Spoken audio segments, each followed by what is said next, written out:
All right, let's do it. It's week 12 of college football. Let's hit the books alongside the man, the myth, the legend himself, Mr. Joey Knish. I'm merely Brad Powers. But before, though, we talk week 12 college football and some of the biggest games, we always recap what we just saw. And speaking of recapping, we'll start off with the best bets, Mr. Knish. 1 and 2 for us. Another tough week. We had a lot of value, I would say closing line value, especially with the Ball State Toledo game. DeQuan Finn gets, ruled in. There's 4 points there. New Mexico, holy cow. I think we give it out, 23 and a half, 24, closes 21. We don't get home there. We actually need a Hail Mary basically to get our one cover with Rutgers, although I do think they were the right side, to be honest with you, if you check the box score. So 1-2 performance for us. Before I get your take on that, as always, got to get your take on the win streak that's happening up there in Motown. What's happening with your Lions? I mean, let's just say the after that Vikings fumble was a miracle for them, or their division would be alive, baby. Back to back, Green Bay, Chicago. I think we all know who the second best team in the NFC North is. So I mean, we might be 4 games back, but nice to go into Soldier Field. Know a lot of people in Chicago, so that was a satisfying win for me and nice to cover. Let's just say I'm more bullish on the Lions than I am than the offense in Albuquerque, New Mexico, because what a disgusting performance. I thought they'd be able to run the ball, thought they'd be able to have a little bit more success on offense than they did. Just a disgusting offensive performance there. And they gave up a few plays early to Air Force, and then Air Force just basically pounded the ball into the ground then, and we couldn't get any drives going. So yeah, tough week. Obviously, you said got some CLV, didn't get the monies. Did you by chance bet the Lions or the Bears? I know a lot of people that are on both sides. I always like getting your NFL takes. I bet that, again. I'm not going to tell you the bet at center. I bet some Lions +3 at post. I don't think. I mean, this was a simple numbers for me. I don't put a lot of stock into the HFA in the NFL in most cases, and I don't think the Bears are 3 points better than the Lions. So I bet the +3 when it got there. I know friend of the show Hitman, some other people I know were on the 2.5 there. I just couldn't get to 3. Like I know Justin Fields is looking like Michael Vick, but the rest of the Bears team is bad. Hitman, more like Shitman this year. No, I'm kidding. I love that guy. He's my Clip favorite. that one, Zach, and let that poster up, baby. No, I love Tommy. He's one of my favorite dudes in the entire industry. Let's talk some college football. Recap the best bets. Let's recap some of the top games. Some teams that impressed us, some teams that didn't. I'll start with a positive. Washington going into Oregon to Autzen Stadium. I did not see that one, to be honest with you. So kudos to Kalen DeBoer. Goes in there. They were the right side clearly from start to finish. I'm not sure that they, should have won the game outright. Some questionable coaching decision there by Dan Lanning for Oregon, but nonetheless, Washington, huge arrow up for them. What did you happen to catch that one? Yeah, no, and you know what? I didn't think Washington was going to be competitive enough in the trenches in that game. That's kind of been their Achilles heel this year.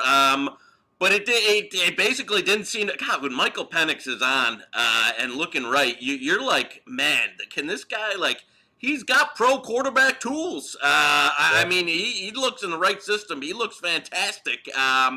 And yeah, a questionable decision by Lanning there at the end of it. But I mean, I think Washington's going to score no matter what. So right, I didn't honestly have as big of a problem as everybody else did. I agree. No, so I guess, and I saw, it's surprising. This will probably work into a best bet from later on. This Oregon defense, I saw a stat against teams with a winning record. The only defenses in the country that are worse on a yards per play basis, it was UMass and one other poverty team. They are in the bottom 5 of yards per play against good teams this year. And so yeah, it's a questionable. I thought Oregon maybe would roll to the Pac-12 title at one point, and now it's definitely up in the air. Well, yeah, they got to talk. We'll get to that matchup against Utah, one of the top games of this upcoming week. They still got their rival Oregon State, who's pretty good, and I'm not sure if they're going to make the Pac-12 title game. We'll see. A lot of great Pac-12 games to get to this week and in future weeks. Another team that I want, speaking of the Pac-12, want to give a thumbs up arrow. Arizona, much improved team this year to begin with. To start, I mean, they had a really tough schedule. I mean, shameful to admit, I bet under 3.5. I didn't see 4 wins on this year's schedule. They're already sitting at 4 wins. They could flirt with both. They got a winnable game this week. They're only a 4-point dog against Washington State. They'll be favored against rival Arizona State. I mean, I was not a big Jed Fish guy, but he's recruiting very well. There's freshmen playing. He hit the transfer portal, did well with Delora coming from Washington State. I honestly don't think UCLA played that poorly of a game. I just thought Arizona was the better team running around a very bad Rose Bowl. If you watched the game in incredibly poor conditions, if you looked at the field, but kudos for Arizona, 20-point underdog winning outright at UCLA. I know that's past your bedtime. Did you catch that one on Saturday night? Oh, I'm not missing a Pac-12 after dark, baby. That was fantastic. I will say, I don't know if he was a program guy, but when Jed Fish was the OC at Michigan, that was some of the best, especially in the early Harbaugh years, the best the Michigan passing game probably has ever looked. And so I liked him from a schematic and a coordinator standpoint. Again, he walked into a tough situation, not a lot of talent there. So he's had to build it from the ground up. And hey, no, big win for him. And UCLA, a team that a few weeks ago I would have thought could really. I think they can still do it with the win over USC this weekend. I thought they would be kind of in the driver's seat for a Pac-12 title berth, but the defense is obviously, it just Chip Kelly when the run, there's some games where they can look fantastic for a while, and then he just has those games per year where you're like, oh my god. So, that's one that was a very tough to drop there for them. But again, they can redeem themselves this week, and it's all still in front of them. Absolutely. Another team I want to mention, still a lot to play for, had a good performance. I went against them again and got, lost. North Carolina, a team that that's right, Crestman. Don't forget to hit that subscribe button. He's all right, boss. I see that. Let's talk North Carolina, Wake Forest. I took Wake Forest. I think North Carolina obviously has, in my opinion, might be the guy that deserves to win the Heisman. He's not going to win the Heisman, but he might deserve to win it. Drake May, a guy that, led him to another win. North Carolina now 6-0 in games decided by 7 points or less. I still don't have him in the top 25 in my power ratings, but they did break the top 40 after that win on the road against Wake Forest. So were you involved in that one, side or total? I lost my teeth on that one. Yeah, I had some early Wake Forest along with you. It was the sharp move. It took money all week. And again, that's one that there was no fluke there.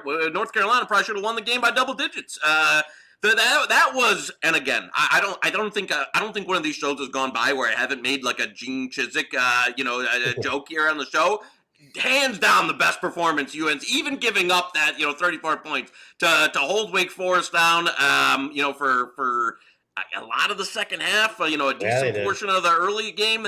That was the best I've seen the UNC defense, against a real opponent look this year. And Drake May, I mean, if he was, I think I've heard this, a few times going around. I agree with it. If he was eligible this year, I think he'd be the number 1 overall pick. Like, he's a guy that I would have him ahead of Stroud and a Bryce Young. Like, absolutely. You talk about a guy that's had to, like, with the Chisholm defense being in the ditch most of the year, the team is 9-1 because of Drake May, like because of the offense. He's had to outright win them like 5, 6, 7 games. There's a team that could. I mean, the UNC, they're not. They could be. I was talking to somebody. If a bad variance or some plays where he doesn't make them, they could have 3, 4, 5 losses. Instead, they're sitting here. That could be easily a 5-5 team. For sure. Instead, they're sitting here 9-1, gonna go in the ACC title and maybe have a chance to get in the playoff. I don't know about that. I don't think they will. Who knows, though? I mean, if they went out, their only losses against Notre Dame. I know their non-conference wasn't great, but I mean, there's still a lot of dominoes to fall here. Everyone's, penciling in everybody. I mean, hold the phone. The only team I think you can sharpie in is Georgia, because I think they could lose a game and still make it. So a lot there to be played. I hope to see Drake, though, at least in New York. I mean, he deserves to at least be a finalist. Let's talk one more coach that's done a really good job, and then we'll start going some thumbs down. Jim Mora Jr. I mean, there's a lot of first-year coaches that are doing a bang-up job. Mike Elko at Duke's doing really good. But I'm not sure anybody did as well as Jim Mora this year, getting UConn the bowl eligibility. And I don't think people understand. I mean, he hasn't been that fortunate. Sure, the scoreboard in some close games that they've won, but injury front, lost the starting quarterback game one, lost the top 3 running backs at one point. I think they got one guy back. Their top 3 receivers were out at one point, too. They got another guy back there, but for the majority of the season, they're without 5-6 starters, projected starters at the skill position, and he still gets Connecticut the bowl eligibility. I mean, it's a phenomenal job by him. I mean, I don't know what else there is to say there. I mean, their season win total is like 2.5. I know, but no, like they're getting cry. I know that Ryan making a joke there. They're getting against that UMass. There was more than 40, but yeah, 140. They're getting some people in the the excitement is back. In UConn football. And again, he's a guy. The transfer portal roulette is I know some people, Scott Frost being one of them, have tried to you bring in 20 guys, 30 guys. It can go real bad, but in this case, he's they needed an upgrade in talent. And he's Randy Edsall, one of the worst. The second rounder, Randy Edsall, was bad.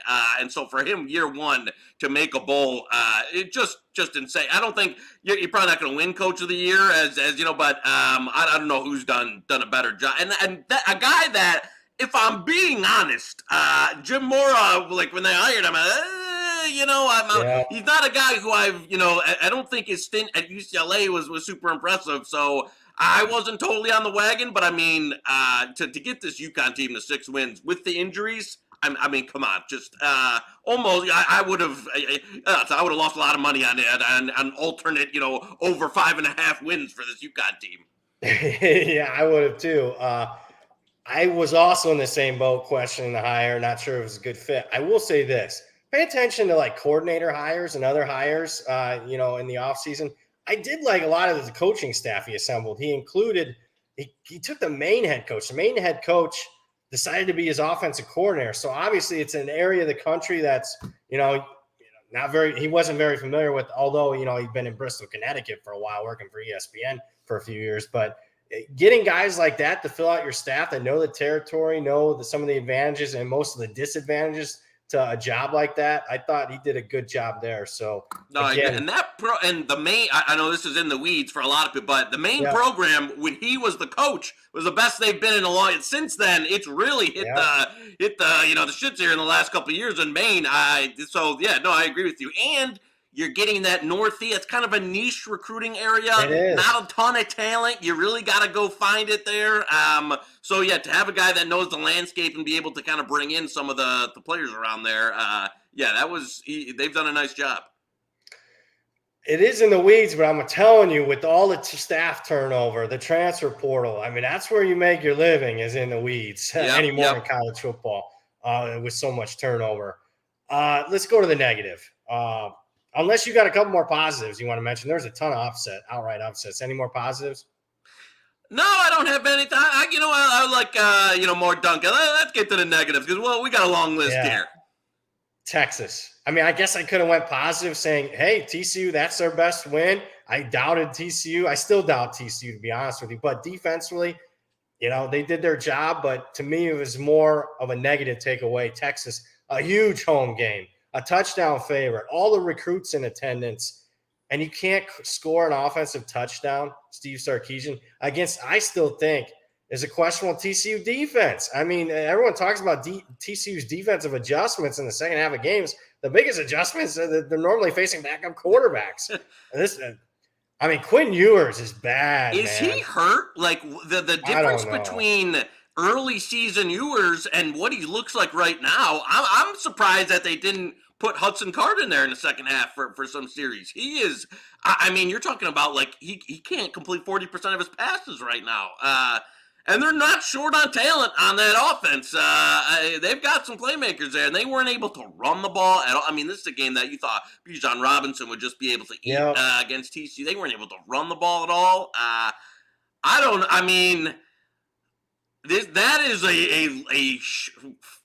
thought Texas was really, even with some of the the close losses, was on the upswing here. Yep. That is a loss just the way it played out. That kind of shakes the core of the Sark foundation there. Because that was a disgusting performance. Yeah, now we're 22 games in and he's 500. I mean, and I think people forget, Texas is, obviously left a lot to be desired, but he inherited a team that was 7-3 in that 2020 season under Herman, and Herman won a Sugar Bowl, a couple years prior to that. So I don't know, man. That was, you mentioned Ewers, being possibly hurt. I don't know if you remember this, but it was actually kind of a surprise that he was announced the starter, because there was whispers that were saying Hudson Card beat him out. And then all of a sudden, boom, like there's an announcement. Oh, no, Quinn Ewers is going to be our starting quarterback. And people were generally a little bit surprised because they thought he got outplayed in fall camp. But I'll say this, it's almost like I'm aging myself here, but it reminds me kind of the old Dan Hawkins. It's not intramurals, bro. I mean, it's Division I football. It's the Big 12. I mean, he relies on his arm, this sidearm, Bernie Kosar type shit, throwing it up there. I mean, it's not high school football anymore. He can't do that. So I don't know what it is. I mean, I think Sark is a creative play caller, but game management, adjustments, I don't know what it is. There's no reason for it. They have as much skill position talent as anybody in the country to not score not only an offensive touchdown in that game, they didn't score an offensive touchdown in the second half of the Kansas State game. So, I mean, that's just, to me, it's unacceptable. But we'll see this week. I mean, it's at Kansas. I mean, my ratings say Texas, but I didn't bet them this week. Forget that. I don't trust it. Let's go another thumbs down. Will Levis, another quarterback. Oh, I hope that game against Vanderbilt put the rest. This top 10, number 1 overall pick. I mean, I wouldn't even draft him in the first couple of rounds, to be honest with you. I don't care how big of a size, rocket arm. If he had a rocket arm, he's not 11 out of 23 against Vanderbilt. So couldn't beat out Sean Clifford. I mean, come on, folks. This ain't rocket scientist here. I mean, it's just. That was terrible. But he's been terrible for a majority part of this season. I know you're not a big fan. You got a big season win total that you're probably happy about now. Yeah, no, I didn't think it'd be Vandy getting out to the window on some of the longest. Georgia, comes through this weekend. Then they all cash. So I'm obviously happy about that. I was shifting like from being like a the early dunking on Levis when all this came out to now it's like I don't think a lot of it was a Mel Kiper and then it got aggregated everywhere. Yeah. I don't think this was a guy that was ever really in line for number 1 overall pick. And now, if anything, as you're saying, like he's playing himself out of the first round. I don't know what they're doing there. And again, great job, Zach, as always. Our producer doesn't get it's what people use the Josh Allen comp as the thing about the Josh Allen comp is it's like the one time in the history of NFL football in the last 30 years where a guy who wasn't good at college football came in and then took him multiple years and a ton of work and a lot of stuff to get to this level. Like, you're talking about the one example, not the hundreds of guys that can throw a football far that were terrible. So, yeah, I wouldn't be banking on, having the one Josh Allen comp that's ever worked out as your strategy to draft a quarterback. So, yeah, and I think, honestly, I've been down in Kentucky all year, and I honestly thought the opening number was a little short this week as well. Yeah, I mean, Georgia took a little bit of money. I don't see how Kentucky's offense has success. I don't Georgia's on a mission. And Georgia reminds me of what Alabama has been the last 10, 12 years. Just better than everybody else. So I understand that money. I'm not a part of it, but we'll talk more a little bit about that game in a little bit. I got another thumbs down. But also, I want to say very well said on the Josh Allen stuff. I get tired of everyone using the outlier as like that's the data point we got to use. No, it's not. Speaking of data points, I think we've got multiple ones that say right now that Brent Venables, I mean, obviously it's only year one, but I mean, and I know a lot of guys transferred out of the program, but he also welcomed in a ton of transfers. And it's also, I don't care how many people left, he still has more talent than West Virginia. There's still a reason why they were more than a touchdown favorite in that game. Although I did think it was a little bit pricey, but he loses outright. Now he's sitting at 5-5. Still got a couple of tough games left. I mean, it's not guaranteed that they even make a bowl. I mean, their season win total was 8.5, 9. You want to talk about underachieving? Obviously, we've gone to town against Mario Cristobal and some of the other first-year coaches. I don't think Venables has gotten enough disdain on this show yet. I mean, it's not been a good look in year one, and you wonder why that guy, it took until almost 50 years old to get that first head coaching gig. I don't know if this is going to work out, man. What say you? And you compound it with the fact that what's Oklahoma's big issue? It's the defense. Like the defense is there. I mean, it's not really like they're able to, he brought in Dylan Gabriel. The offense looks, in most games has been reasonably fine. The defense is a disaster. Coupled with the fact, when a lot of people are worried about hiring defensive coordinator guy, what's the typical concern? They're conservative. They kick field goal. They're not aggressive on fourth downs, and he kind of has been fitting that mold as the old school DC that you really don't want in control of your program there. And you mentioned it. I mean, probably a guy that's better suited. We talked about Sark, who's probably better suited to be an OC that's just been over promoted. Brent Venables looking like a guy that's probably better fit as just a DC and not in charge of your program. So, but you know what? Lincoln Riley, I got to say, made that Oklahoma. I don't think Oklahoma in 2022 is a top 5 job. Lincoln Riley was such a great, he made it a top 5. And now I think you're seeing it, especially when they go to the big boy football SEC. I wouldn't be surprised. You saw what's happened at Missouri. Now, I'm not saying Oklahoma's Missouri, but you saw what's happened to Missouri since they've been in the SEC. Nebraska in the Big Ten. Yeah, Nebraska in the Big Ten. You start going to, you level up, and all of a sudden you're at the bottom feeder of this conference. You're kind of irrelevant. I think, and I know hopefully our boy Mike Vivian's watching, I think Oklahoma could be on that trajectory because there's no in-state talent. It's a tough place to get kids. And Venables don't look like it. So unless you got a wonder kid as head coach, that's a tough job. And look, you can always say that they can go in the state of Texas. This goes to Teek's comment there. You want to talk about in the weeds, talking about Peyton Bowen, a 5-star safety that's between Notre Dame and Oklahoma. I could do a whole show in the weeds when it comes to college football.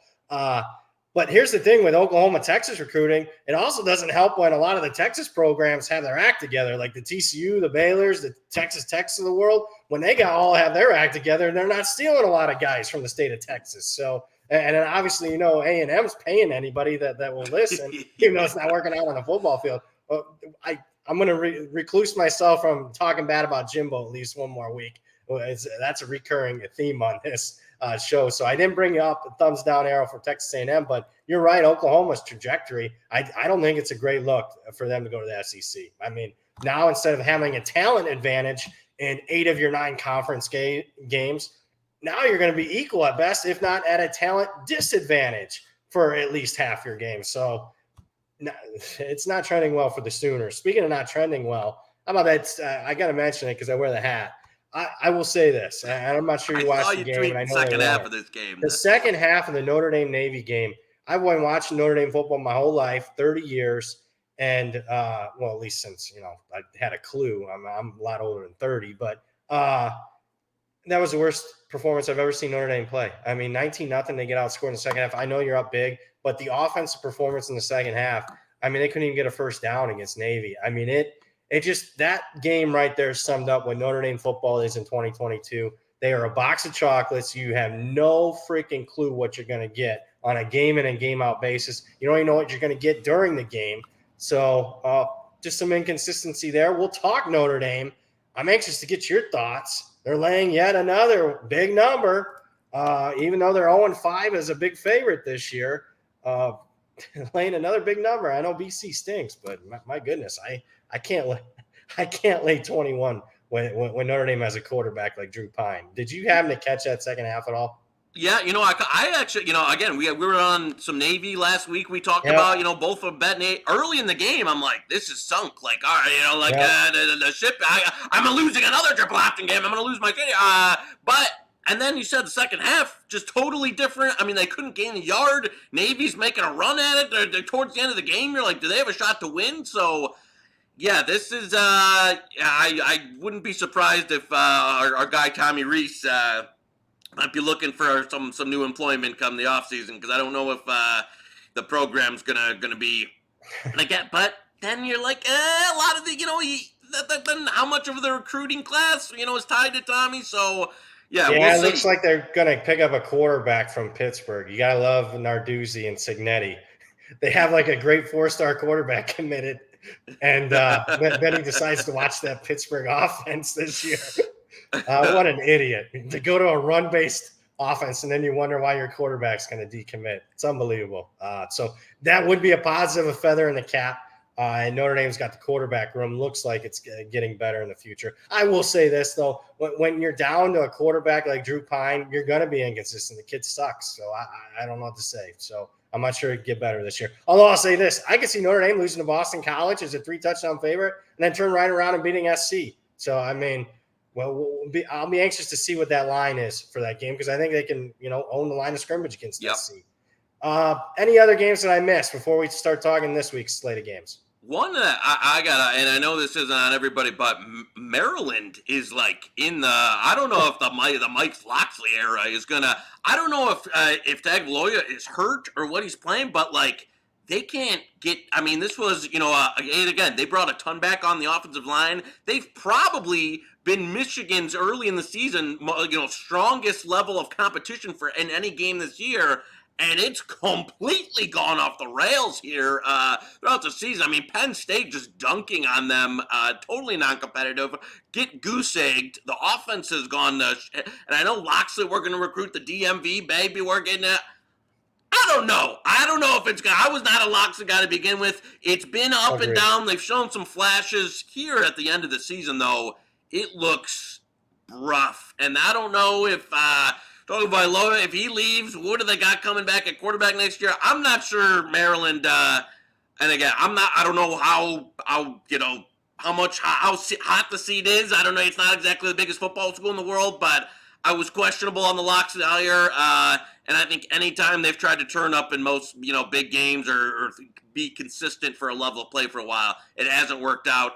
And just embarrassing performance over the weekend versus Penn State. I think you hit the nail on the head there.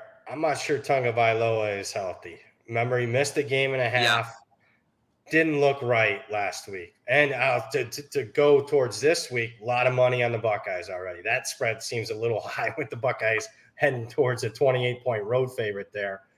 You look at Maryland a couple of years under Loxley, they start off fast, and then they peter out. So I don't know if it's strength and conditioning. Some of it probably has to do with the schedule. They're in the wrong division, obviously, in the Big Ten. I think he's okay. Like, I don't like him, but I think he's done okay from recruiting, from them getting to bowl eligibility. I don't see him getting much better than what they are right now under him. 6-win team. And that's what they're going to be. You're right. I mean, if you want to put some notes to paper, I want to see what they got coming back next year, because you're right. I think I want to be pessimistic about their outlook. I think next year is going to be pretty bad for them. By that, I mean 3-9, 4-8-ish. So we'll see. I'll have to look at the schedule there. But, yeah, big thumbs down. I mean, that was a game, 10-point underdog. I mean, get blanked. That's terrible. Any other negativity? Because I know you like being negative. I know. That was a it's my they're the wheelhouse there, but no, I think we can start to roll into the main slate this week. Do want to mention Cressman, LSU, the blah game. I think we kind of expected that against Arkansas. I mean, when you saw the hot chocolate and the chicken broth and all the coffee on the sidelines, you knew it might be a struggle for the boys in LSU not used to playing in the cold. I mean, but I will say this. I forgot to mention this as a big thumbs up. Recruiting matters, folks. 5-star Harold Perkins I mean, he is a superstar, not a future superstar. He should be forget freshman All-American. He's a first-team All-American right now in college football. So that was actually a thumbs up. Probably won him the game. Otherwise, they lose to Arkansas. And the one that got away from Tamu, they bring in the big, the best class in school history. Everybody's cutting checks. The one guy they let get away, Errol Perkins, and he's the best. He's like instantly like the best pass rusher in college football. Just it's been quite a year in College Station. All right, from Zach, if you haven't already, make sure to like this video, subscribe to Hit the Books channel so you get notified every time we go live here. Knish and me are live every Monday. He does a lot of other shows. I'm committed to some other things. Otherwise, I would like to join Knish. But honestly, though, I mean, if we're being truthful, about an hour, of Knish a week's about all I can handle. The feeling's probably mutual for him. Circle back. Fair enough. Let's talk big games. We'll go to the L.A. Battle of L.A. Crosstown rivals, SC, UCLA. A little bit of luster lost off this matchup with UCLA going down to Arizona. I actually thought it created some value for UCLA. I thought the market overreacted to this game. I'll just say this. I'm not sure. I want to hear your thoughts because I've already bet it +3, but now we're off at 3, a key number. I honestly, though, I think UCLA wins the game. I think when you dive in the stats, they're a little bit better defensively, even though they've been giving up a ton of yards late. I mean, SC's defense is terrible. I think the Travis Dye injury is one of those non-quarterback injuries that actually does mean something to the point spread. He is worth a half point or point to the line here. So, I mean, if I'm getting 2.5, bet 365. If you want to grade it at 2, because I see some other 2.5s, I mean, I'll own this one. I'll take UCLA +2.5 as the best bet because, I mean, not only that, but I think USC's Pac-12 strength of schedule is weak. I mean, they lost on the road against Utah. I get it, they covered, but they still lost. That was when they stepped up. Probably should have lost to Oregon State. They were +4 in turnovers, still didn't cover that game. UCLA, I mean, their non-conference strength of schedule was terrible, but at least in Pac-12 play, they had played Utah, Oregon, Washington. They have played the other big boys in the conference. And at home, I mean, obviously they have 2 nice wins against Utah and Washington. I know the crowd it's going to be a 50-50 split crowd, but I just think I got the better team getting points. I think USC's overrated. What say you? Well, UCLA did beat one elite team in non-conference play. Remember that South Alabama win there. So let's not totally discount it. But you know what? I agree with you. There were some look aheads. I played, week when I like +4, played more +3. Yesterday, some places even got past the 3. Like there was 3, 4 trading around everywhere. I agree. I think it created, as you said, not going to overreact to one game versus Arizona. I think this is like good matchup for them. What do they want to do? They want to churn. They're an elite ground team. They want to churn Charbonnet and DTR. And you know what? USC's been on just this, this run of being able to, they can run it up and look great versus a lot of the peasants and that. And I think it's set up real well for them where, when they're playing the Cals and they can post a big number. But I agree with that. I think Travis Dye does, especially, for a team that, he's such a great receiving deck that adds that quality out of the back. And you saw it when Addison missed some time. The offense, it's like USC, and I know it's Lincoln Riley year 1. They are super thin. They don't have elite depth. Like that, you start missing a guy or two who they were able to bring in the portal, and it goes off the rails real quick because he hasn't had a chance to build up those recruiting classes back to back here. So I think, getting to the end of the year, it's going to be tougher on USC. The defense is still bad, and this is more of a a matchup that maybe you caught UCLA looking at a little bit here, but I think they'll redeem themselves. And anything at plus here, I agree with you. I think they should. I had them a short favorite going into this week. If you want to tell me it should be pick or any of that, like with a little adjustment, sure. But +2.5, 3, 3.5, no way. I agree. Bruins on that one. All right, so we're in agreement there. Love it. Right out of the gates, best bet there on the Bruins. I will say this, even if I lose, I'd probably – and I hate betting on Notre Dame, but I mean USC, I don't know. If you watch them compared to like the other top 10, 15 teams in the country, they look small to me. They look thin.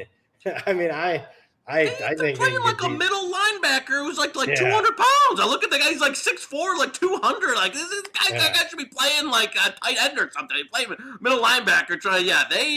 I'm so, again, credit to Lincoln Riley, elite coach. Yeah. He's been able to put it together, but yeah, they're Caleb due Williams is a superstar. I mean, he's a for top sure. 5 player in college football and has played like it. Kudos to him. But again, he even looks small, and he gets away with a lot of stuff that you're not getting away with. You're playing. I will say this. I mean, we talked about Oklahoma not fitting in the SEC. I'm still concerned for both of these teams, these programs going to the Big Ten. Because I'm here to tell you, Cal and Stanford and even Oregon State, even though I like Oregon State and Jonathan Smith, I don't even care if you're playing Big Ten West teams. It's different playing in October, November in Iowa, Purdue, Wisconsin, Minnesota. And I haven't even mentioned Michigan, Ohio State, Penn State.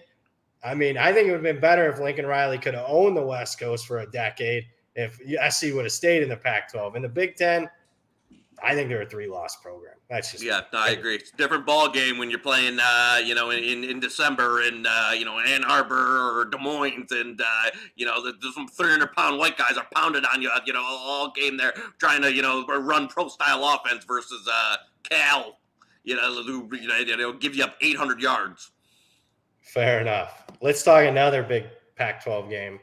Another one that lost a little bit of luster with an upset last week. Oregon now, has to win out here after the loss against Washington. They're hosting Utah. Oregon's a 3-point home favorite. I think the number one handicap here, and maybe you got better sources than me, Bo Nix, the health status of him, gets banged up at the end of that game. I know he comes back in it, but I'm not sure that he was 100% healthy at the end of that game.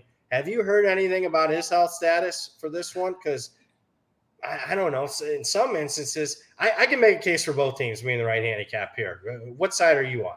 Yeah, you know what? I don't have a strong lean on the side. I think the number's about right. I like the over here. I like over 61 for getting the best bet there. I liked that there was some open Best up bet over 61. And again, obviously this is one that if Nix gets ruled out or something, then it looked. But I feel confident with him coming back in. Should be okay to go. I mean, he was chomping at the bit to get in, at the end of the game there when they were, before the last drive. So for me, I like an over 61 here. I don't think Oregon's defense is particularly good against better opponents, especially teams that can pass the ball, like Utah's shown they're able to do. And we've talked about it a few times on the show this year. Utah's defense. This is in a classic Utah's defense. And I know they had an okay performance versus the Corps of Stanford team. It's not an elite defense. It's not a team that's been great in the trenches or any of that. So for me, I like the over here. I played some 60.5, 61. So for me, I just don't respect either of these defense. If Nix is good to go, which I think he will be, and you could see a bit of a shootout here. If you like 61, how would you like 55.5? There was a couple of stray numbers that our friends over at the Circle posted yesterday that I agree. But glad to create our own little syndicate next year. We can get one out on that. I can have 2 phones hitting because that was a mistake. I put it, even though we're in November, I think that was a mistake there on that total. I have a little bit of that, so I agree with you. In fact, even though it's moved 5-6 points, I would still bet over. You mentioned Oregon's defense not being that good.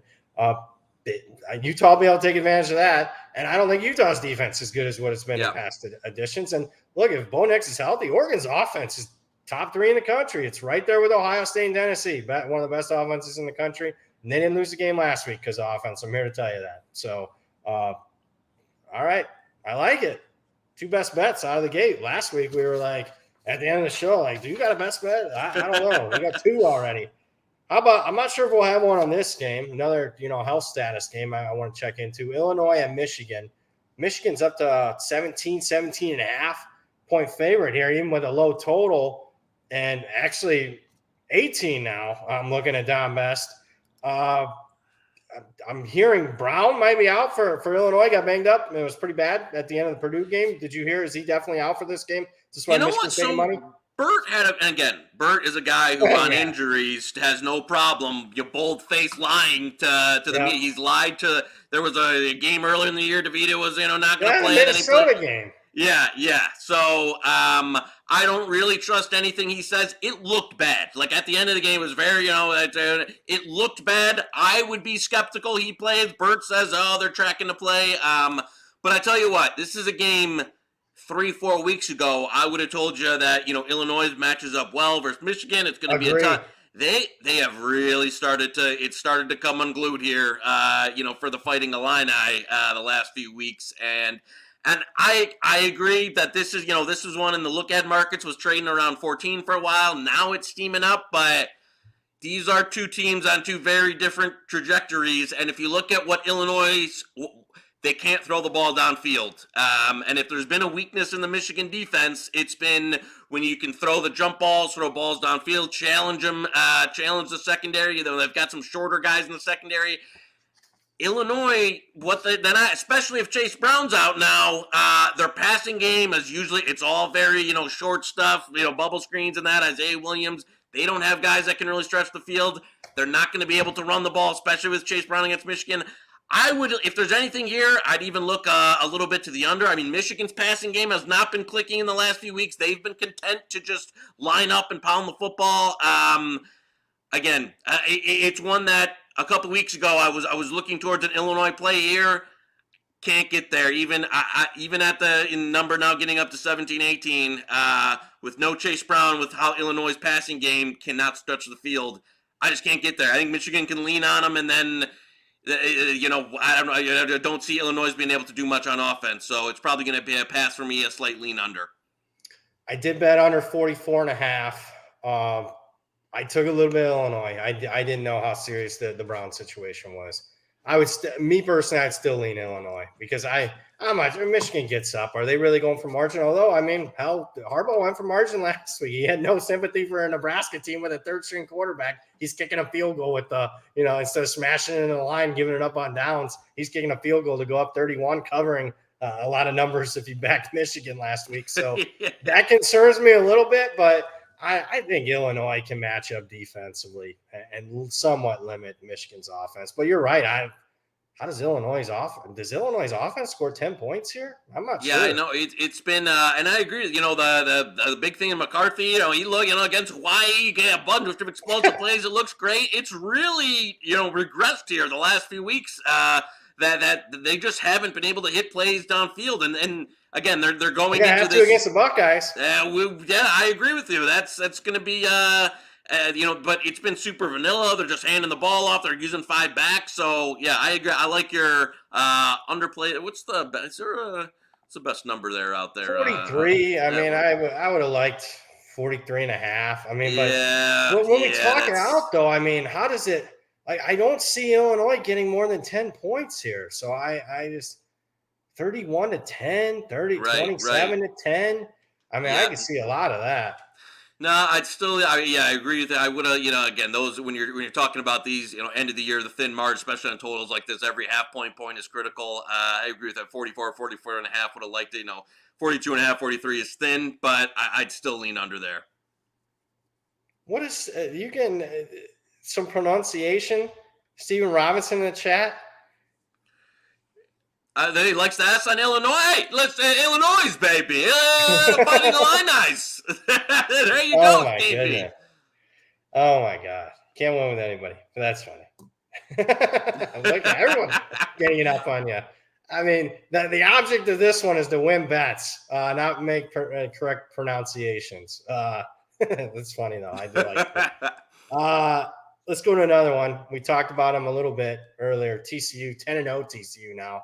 At Baylor. Is this the game that finally catches up with TCU? I've been saying it for weeks now, and it just has never materialized.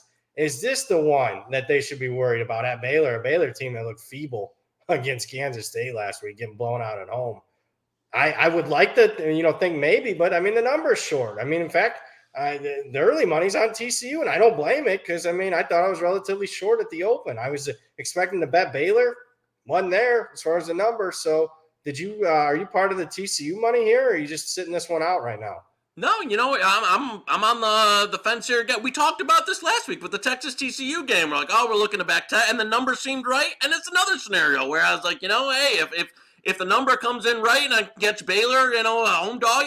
But again, I thought it came in fair. And I'm not gonna these teams, I don't see a. There's not like there's the game that we really loved to fade to was that Kansas State game that they gagged away. That was the fate of Yeah. TCU that I thought the number and everything lined up, and then 15 quarterbacks got hurt and ended up covering, and then I didn't want these teams. Texas and Baylor, they're flawed teams that have not been playing good football lately. So and for all the luck TCU has had, you can't say that they're playing poorly or any of that. So no, I'm not jumping on the fade. If anything, it'll be fading them in the rematch there in the Big 12 title game with Kansas State. But yeah, Baylor's level of performance here has been bad, and so unless I'm getting an inflated Baylor number, which I don't see, it's probably a no play for me. Couldn't agree more there. And I also concur with Kansas State. Though it does look like, I was reading a report, it looks like Martinez is out for the year. Which I don't even know. Is he? Are we sure he's better than Will Howard? Will Howard's played well this year. Will Howard previous years. I didn't think it was very good. So let me see what Will Howard does against West Virginia this week. Actually, I bet Kansas State. So we'll see what happens. West Virginia looks like they're going to, they beat Oklahoma last week. They just fired their AD as we're recording this morning. So it looks like Neil Brown's going to be on the way out. So it'll be interesting. That's a very interesting game this week. I'll see what Howard's got. I think he gets a downgrade from what I saw with Martinez against Oklahoma and some other performances this year when he looked like a top 5 player in college football. But then again, look at his performance against Tulane. A loss there. He couldn't throw the ball. So some inconsistency with that one. One final game I want to mention real quick. Did you bet anything on Georgia? You mentioned it kind of. Did you take a little piece of Georgia against Kentucky, the 3:30 CBS game? Yeah, I was able to get, a small bullet on 21. I wasn't able to catch, not able to get a full fill there, but was able to get a small piece open up early. Obviously, that number, didn't last long, and now it's at, 220. I'm still, again, there's nobody on earth that's been more down on Kentucky with me through the year, and I've kept the stance even after some early hits here, and it's finally started paying off, but I don't know how Kentucky moves the ball here. Levis hasn't been good enough. They've been able to run the ball on some of the weaker SEC teams. This ain't it. And so when you're now depending on Levis and a passing game that's basically been broken all year, to need to get you to if you want to cover this game, Georgia's going to score. So that's a Kentucky defense too. Is giving up at Mike Wright. Yeah, that was the best game of maybe the best game of his career there. Against the Kentucky defense. Vandy post-game win expectancy was 70%. They outgained him by 450 yards. I wouldn't be surprised to see this get up to 24 and a hook here. So for me, and again, it's a Kentucky season that I think is now officially kind of trending off the rails here. So I wouldn't be surprised at Georgia if they covered this 22 and a half, and I think this even ticks up a bit more. Agree. I did not, though. I did not bet it, though. I did not lay it with Georgia. I don't know. I should have, but just wasn't there. I was expecting it hopefully be under 21, and just never was. I think Circa opened 22. One thing I do want to mention, with everything going down at Virginia, obviously thoughts and prayers and all that. We'll keep it more gambling specific here. I don't think the game gets played. I don't know how it gets played. Have they canceled it yet? I haven't seen. They haven't. I know they canceled the basketball game that was scheduled for tonight. That's one that I know, when the news happened, again, we keep it gambling centric. Obviously, there was some steam there on Coastal when it all broke. I bet it. I'm not going to be saying here. I bet it. Because I'll be honest with you, I took Virginia yesterday. Yeah. So I thought it'd blow past 3. It opened 1. I said, that's going to blow past 3 with Coastal Carolina's for sure. Grayson McCall out. I played a little bit back this morning, unfortunately, but I don't think the game's played. Yeah, so. I agree. So, that's one that I'd be, highly unlikely. I'm honestly shocked that they haven't postponed it already. What the hell are they waiting for? I don't know how Virginia plays this week. For sure. No, I agree with you. So that's one that I think you'll see. And then I don't know. Does it get it's one of those. It's a non-con game. Does it get rescheduled, or do they end up playing it? So. Yeah, I highly doubt we'll see it this week, and then I'm not sure it takes place at all. A lesser man would mention season win totals with some of these. I was going to say that too because I got a Virginia under that now is try having San Jose State over that game. I mean, shit adds up. I mean, I know we're talking loss of life and stuff, but damn, that sucks. Yeah. Trying to think. Yeah, let's go to Bedlam. Oklahoma State. Are you part of this a little bit of Oklahoma steam today? No, I get it that Oklahoma State gets bet against every single week. That's, and I mean, as you said, they're and again they're down at. I had unfortunately a sizable position on Iowa State last week in one of the more frustrating games of the season. That had some money line. Oklahoma State looks terrible for three quarters. Iowa State turns it over 800 times. Can't finish in the red zone, turning it over, and then Spencer Sanders, who I just assumed comes in, leads a touchdown drive, and so I don't even know what injury he has, like where he doesn't play for three quarters, and then they bring him off the bullpen here to score a touchdown and ruin it, and then of course Iowa State gets all the way down the field, doesn't score at the end.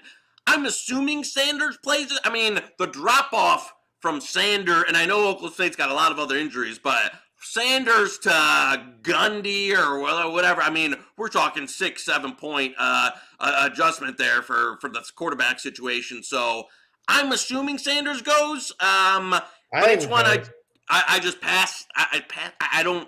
Again, in a normal situation with how Oklahoma's looked in this, if Sanders is healthy and some of their other guys are back, do I think 7.5, 8 is rich? Yes.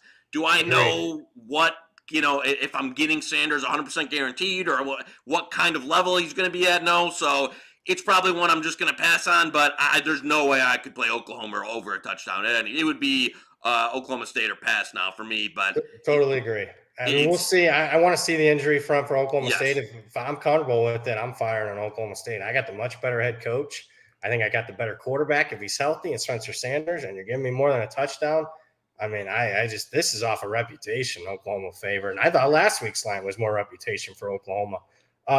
Notre Dame, Boston College, you got any interest in BC? I did bet BC. I'm just saying plus 21. I think Moorhead's fine. I don't even think he's that big of a downgrade from Dracovic. I don't think Notre Dame gets margin, but we've seen the market, like a lot of weeks, bet on Notre Dame, especially close to game day. We see money on Notre Dame every single week on game day. And I don't think it's public moving it. I'm with you. I was pretty much, I will say that the Moorhead kid, like that's a quarterback situation that I thought could have been like what we're talking about with Oklahoma State, where Jerkovich goes down and it's disastrous. He's been okay, and I know this is a step up in terms of the defense that he's facing, but 3 touchdowns, too rich for me. I agree with you. It's a team, it's an ND spot where when you want to back, as you said, against, USC, the spot where we want to back them, hopefully the number comes in, right where Notre Dame's a team, like when you're getting points and you want to play a game where you're going to have advantage in the trenches, not a game like Navy where, you're laying 3 scores and you've got to get away from, because as you've seen it, you've seen it in multiple games this year, if they can't run the ball effectively nonstop, they're not going to get margin. They're not going to keep it opened up and be passing it down the field when they have a lead. They're going to go into this shell and just run, punt, and play defense. So it's BC. I'm actually, well, you said it. There's actually one strangling 21.5. Yeah, Crestman 21.5. There's been a little bit. DraftKings was 21.5 mostly yesterday. Yeah, so I'm gonna sprinkle that here while we're on. So yeah, no, I would agree. Even of course our friends at ProLine have 21.5. I'm surprised they don't have 28.5. But yeah, 21.5. I like it on BC. Yeah, I mean, I agree with that. And again, Zay Flowers is a legitimate player at wide receiver for him. Again, the Moorhead kid's thrown for 300 yards back-to-back weeks against Duke, and NC State's a pretty tough defense. Right, I know NC State offensively stinks, but I mean, how many games did the Wolfpack won in a row at home? It was like 18 or 19. He goes in, boom, bang, right down the field. So 21.5 is best bet material for me. I mean, I don't think we can count it because it's not widely available, but I think 21's worth a bet. 21.5 is best bet if you want to break it down for me. Is there any other games you want to discuss here, or anybody in the chat, the comments, want to bring up any games here in the last 4 or 5 minutes here? I want to throw on it, and you know what? Yeah, go ahead. This is a little bit of a directional Kanishi, but you know what? It's our show, so I'm bringing it up. Western Central, the great the something cannon, the victory cannon. I don't know what the hell it's called. So some type of trophy, but they've been playing for 100 years. And a big rivalry game. This is something that this opened up.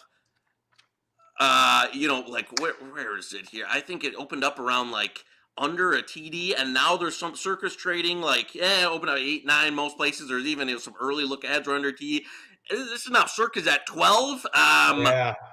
I think this, and again, this is a Central Michigan team that was like in the dumpster 3 weeks ago. They started like running basically 2 offensive systems that nobody in the MAC has been able to, like, if Richardson passing doesn't work, then they go to the Wildcat, and like none of the MAC defensive coordinators can figure this out with some prep time. And now that it's being on film, rivalry guy like Western's DC, this 11.5, 12 is rich for me. What say you? Where do you got this number at? Super rich. I'm closer to where it opened up at, right around a touchdown. I mean, it scares me. Like that Bert Emanuel Jr. kid, ran for 300 yards. We got an athlete like that from the quarterback spot. It scares me.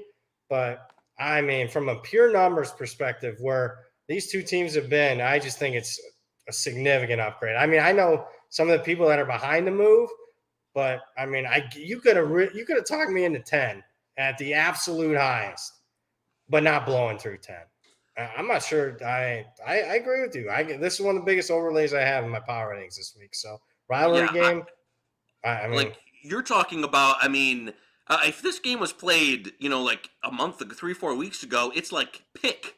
So I mean, this is a Central team that was in the dumps for the first half of this season, and I know they made some changes. And Jim McElwain, been kind of running circles around some of the coaches that they faced, in the MAC here with some of his system changes. But I think now that a lot of that's on film, Western a team, and again they've switched. Western switched quarterback. They've gone to Treson Burgett, who's more of a mobile QB. Gives them a little bit more running threat on the ground. Yeah, I'm gonna play some Western there.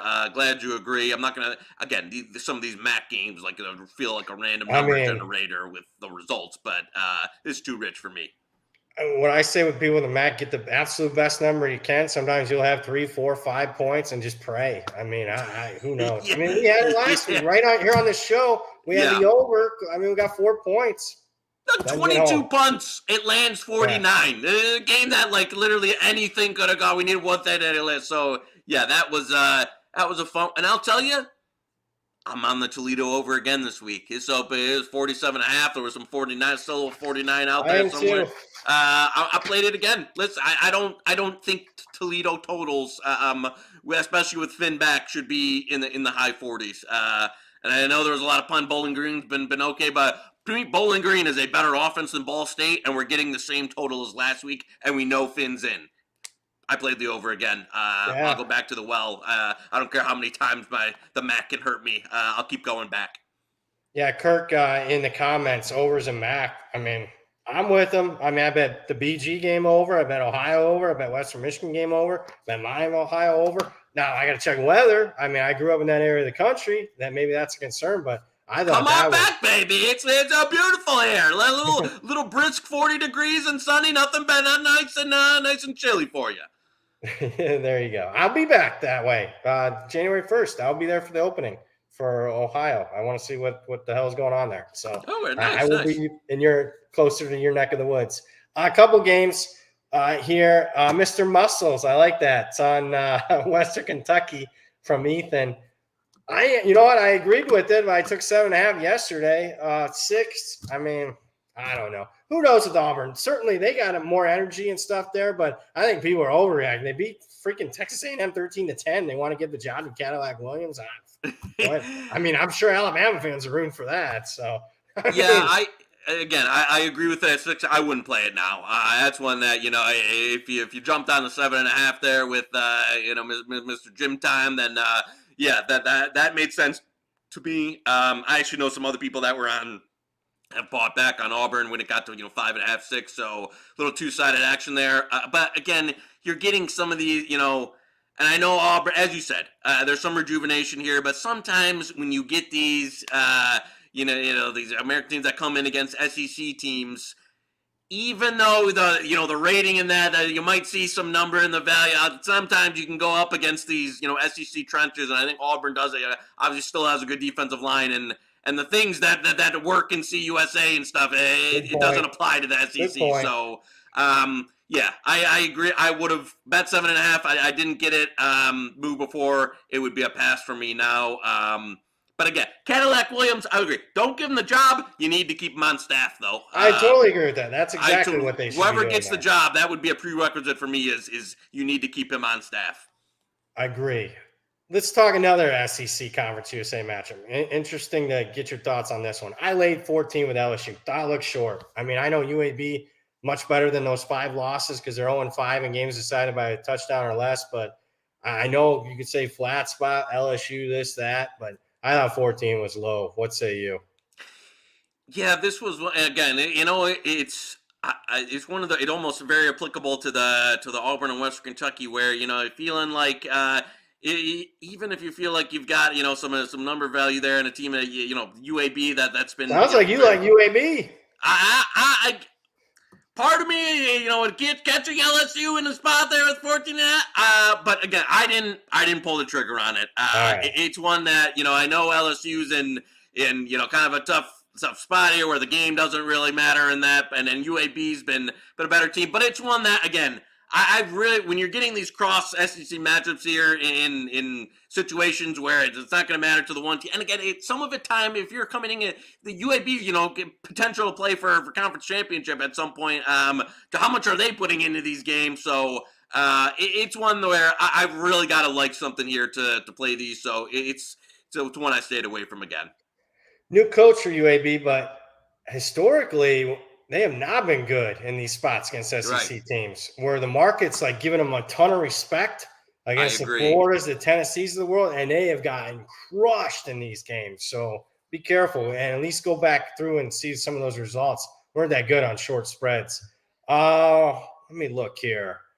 Any other games that you see here? I don't see too many in the chat there people are bringing up. Army, Connecticut, I actually lean Army a little bit. Connecticut celebrating bowl eligibility, playing the option the next week. And you look at Connecticut statistically, I mean, they've been getting outgained every game, and they're just finding ways to win. I mean, kudos that they're winning, but, I mean, statistically, they still look like a bottom 10 team in the country. So I'd lean a little bit Army. That's it there. Washington State, Arizona. Oh, tough game. I did not bet the side. There was like a 66 out there total. I bet under, even though, I mean, Arizona's offense is great, but I saw it was a little high. Washington State's defense is pretty good.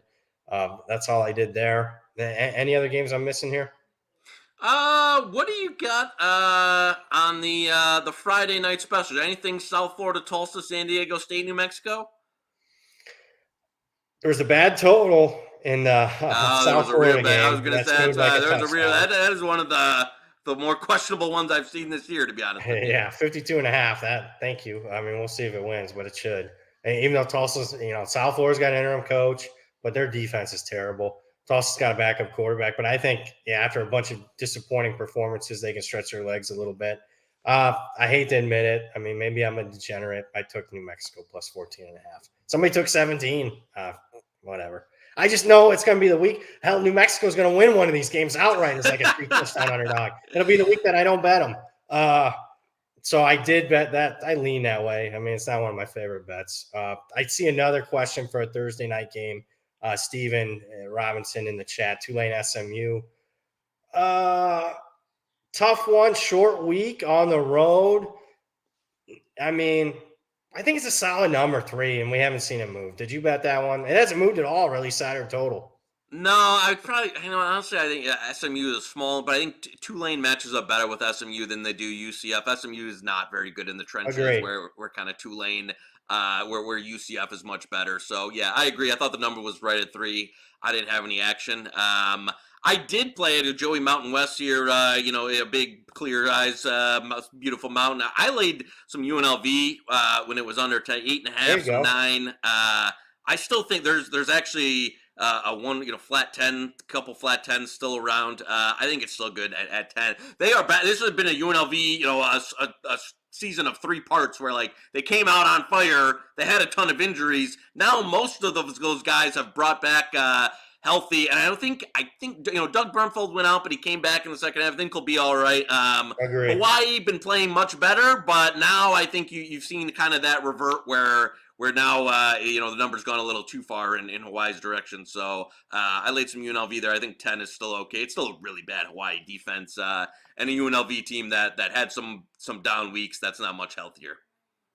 Yeah, I can't disagree with there. Trip, couple comments. South Alabama, Southern Miss. I was just going to ask you about that one. Yeah. Because I thought Trey Lowe, who looked, I had a big position on Southern Miss when the McCall news started to leak, and he looked pretty good. I got to give it to him. I kind of like Southern Miss. Southern Miss again over a touchdown here. Agree. Plus 7.5 is a bet for me. Definitely plus 7.5 there. So certain lean there. Trip also mentioning the Dabo coaching tree. Jeff Scott, Chad Morris, Tony Elliott, Venables. That is, you talk about a tree. That's a tree that's been injected with cyanide, where all the leaves are falling off, and you're having to cut it down. That's what happened to that coaching tree. That's bad. And here's the thing: he's got worst assistants under his watch right now. So. But he plays in the ACC, doesn't get impacted on a week in and week out basis. Doesn't get exposed. So, it is what it is. We'll see if it gets exposed in the ACC championship game. Anything that I'm missing? I know we got best bet on UCLA, got a best bet on the Oregon-Utah game over. Am I missing another best bet? Do we have a third one? No, I think I think that was the 2 log. We had a couple right on the verge there, but they weren't super widely. If people can find the numbers out there, playoff chances, playoff hopes, a national title. I had a tweet. I think after the Oregon loss in Alabama, I think it's a lot clearer now where you've got TCU if they win out is in. If they lose, Absolutely. I think they're out. USC, if they win out, is in. If they lose, they're out. I think Tennessee's in if either one of them lose. And then ACC, if there's a couple of teams that go down. LSU, if they can beat Georgia. Where you at on who's likeliest to get in here? Obviously, Georgia's one. Yeah, would be number one because I even think they could lose a game and still get in. So they would be most likely. Obviously, Ohio State, Michigan winner, likely. I think the loser, though, is I'm going to argue it with people. I think the loser is out. And I think Ohio State, Michigan loser for me is out. I don't think the Big Ten, neither of them have the resume for them not to be a non-conference champion, get in my opinion. Yeah, Michigan's strength of schedule is weak. Ohio State did play Notre Dame, but I agree. Tennessee's case is stronger than either one of those. If a one-loss team's getting in, it'll be Georgia and Tennessee are the most likely one-loss teams to get in. If Georgia loses the game, I don't think Georgia's losing the game. So if LSU wins out, do they get in? Probably. They'll be the first two-loss team to get in. SEC champ. You got wins over Alabama and Georgia. Yep. They're in. Georgia'd still be in that situation. I think USC, you're right. If they win out, these next 3 games will be 3 really good data points for them. I think they could get in. ACC needs help, but they could get it. They could get help. TCU. Yeah, I agree. That's a scenario where, you think, TCU and USC are going to be, either pick or short dogs in some of these games, and so it's kind of likely that there's going to be a one-loss ACC champ, and even though the ACC shouldn't get a bid, it might work out where enough of these teams lose where they're sneaking into that 4 spot, and then you're getting an ugly first-round game for Georgia. You are. At the very least, I think we're getting some new blood in the playoffs. So, that's a positive. I think 2 of the 4 teams are going to be relatively new blood. So, I'm happy with that. Georgia and Ohio State, to me, are the clear-cut favorites. I do, worry. I think Ohio State, I'm really intrigued by this Michigan game in a couple weeks. I think there is an opportunity for Michigan to win the game, and mainly the formula same as last year. And see if Ohio State responds at the line of scrimmage. If Ohio State responds and is better, then I think Ohio State wins because I do question Michigan's pass offense vertically. down the field. But I'm praying to the weather gods, baby. Give me some 40-mile-per-hour sleet, snow, Columbus. I want snow. Give me the worst you got, and I have it to where it turns into a man ball game where I think Michigan has the edge in that sense. Agree. Trip in the chat. Georgia, USC, Ohio State, Tennessee. Yeah, I can see that. I think that'd be the most entertaining Final Four agree. right there. That would be the one I'd want to see the most for sure. Georgia kill SC. I think SC loses more. I mean, I think they lose this week. I think they could lose to Notre Dame. I don't see it. So I think I don't like their chances. But if they win out, they win out. I think any Heisman, I think C.J. Stroud wins it. If he performs halfway, decent against Michigan, I think he wins it. What say you? Yeah, You're lining up more futures, I take it. I'm lining. You know what? Like I tend to agree. If he wins out, he seems like the default win. It just does feel like there's not this. This amazing swell of like everybody's going to vote for Stroud. I thought Hooker had all the momentum until the loss. And then now he seems like the guy that people just kind of check the box vote for. I do think there's some opportunity, as we've seen in the last few years. People have, like the society in 2022 is very, what have you done for me lately? So I think he needs, a win versus Michigan and then, a big game in the indoor Big Ten championship to win it. I ain't gonna get it. He's probably gonna play Purdue. So yeah. So that would line up very nice. But I think you could see. The Michigan Ohio State winner could be a Heisman decider. You're still buying into your boy, Blake right? If basically Michigan's only going to win that game if he has a massive game and then another game where he'd be lining up. So yeah, I can see Caleb Williams 3 big time games for sure. If they win out, he's got the numbers in that. So I think it is still relatively open, but Stroud the deserved favorite. Yeah, and I'll say this. I know it's a flavor of the week mentality. So I've been saying it for weeks, and I'll probably say it even after this week. I got to see how some of these games play out. Rivalry week next week will probably, that's when I'll probably jump back into the market. But I bet like 10 guys prior to the season, so I think I'm okay. I think I tell you, if Drake May wins it, I'm in for a hurt. I did not believe Stetson Bennett, Drake May. Yeah, I'm going to take a bath. Yeah, I'm going to take a bath if Drake. And I listen. I think he's. I like to see. For me, the ACC. The ACC is the new Pac-12 this year, where I don't think they deserve one of the playoff bids if other people are in it, and I don't think they deserve a Heisman winner. The conference has just been too porous for me to award it. So. I hope that is the case. Unless you got anything else, that's going to do it for me, man. No, it was good. It was a good one. And let's get it rolling here. So for producer extraordinaire Zach Phillips, for the man, the myth, the legend himself, Joey Knish, I'm Brad Powers. We just hit the books. We'll talk to you guys next week.